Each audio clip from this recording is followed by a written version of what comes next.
Spider-Man Far From Home is the latest film in the Marvel Cinematic Universe and concludes the MCU's Phase 3, and it is the sequel to 2017's Spider-Man Homecoming. And I apologise that this review is quite late, as I have seen the film twice now, and I did go and see it opening weekend, but I didn't really have much to say other than I enjoyed it, Mysterio was really well handled, and there were lots of other little good bits in it. But I've now seen the film a second time, and I have a lot more to say, and enjoyed it much more the second time. I think it's vastly improved having watched it a second time. So I've decided that I will do a spoiler review for the film, now that I actually have thoughts that I think are worth saying for the film. And the main pros are that Tom Holland is fantastic. He is a definitive Spider-Man at this point. He's so good, so much charm, and he just completely embodies Spider-Man, completely overrules Tobey Maguire and obviously Andrew Garfield. And Jake Gyllenhaal makes for a really great villain as Mysterio, who of course turns out to be the villain about halfway through the film. He plays Mysterio so well and is a big reason why Mysterio works so well in this film. And of course the way they handle it in the script and through the use of CGI is really well done. I thought the action scenes in this were especially good for a Marvel film. Especially the third act, as the whole fight scene on Tower Bridge I thought was fantastically done.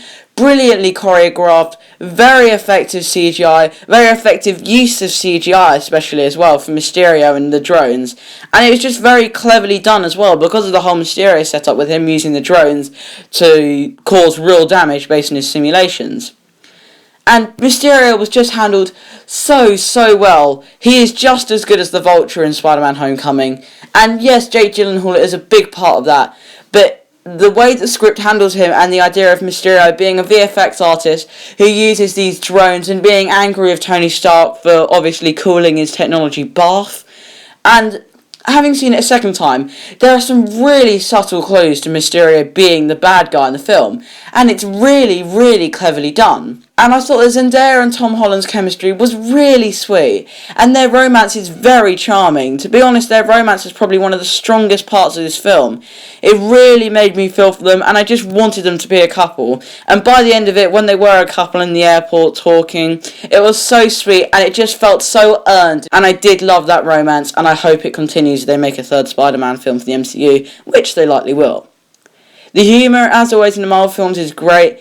I was absolutely bursting with laughter when he was in the prison in the Netherlands and he burst open the prison cell, yet the prisoners inside still closed the gate because of the stereotype they are just so nice. That made me laugh so much. The visual effects are really good, and it's not just visual effects for the sake of visual effects. Of course, with Mysterio and him using the drones to create these projections of the elementals and everything, that is really well handled, and I think that's where the CGI really shines, because of course it all looks perfect, practically flawless, but it's really fantastic in the way it uses it and where it goes, this is where we're going to use the CGI and make it obvious it's CGI. The score by Michael Giacchino is occasionally brilliant, and I do love the new MCU Spider-Man theme. I think it's much better than the original one. And there are other great moments, but of course the main theme is so good, and I love that theme so much. This film handles the aftermath of Avengers Endgame really well. There are lots of little things for Tony Stark that are really sweet, and lots of references to other Marvel films. I was so elated in the scene where Happy picks him up in the plane after getting out of the Netherlands, and Happy starts playing Led Zeppelin. That made me so happy, and I thought that's just one of the best ways to pay tribute to Tony Stark in two of his best friends having a talk about him and about how much they miss him. And there is some great direction in this, and John Watts has improved as a director since Homecoming, you can tell. And I would say overall this film is far superior to Homecoming. The shot where at the end when he's flying towards MJ and he goes in between the building, that is so well handled.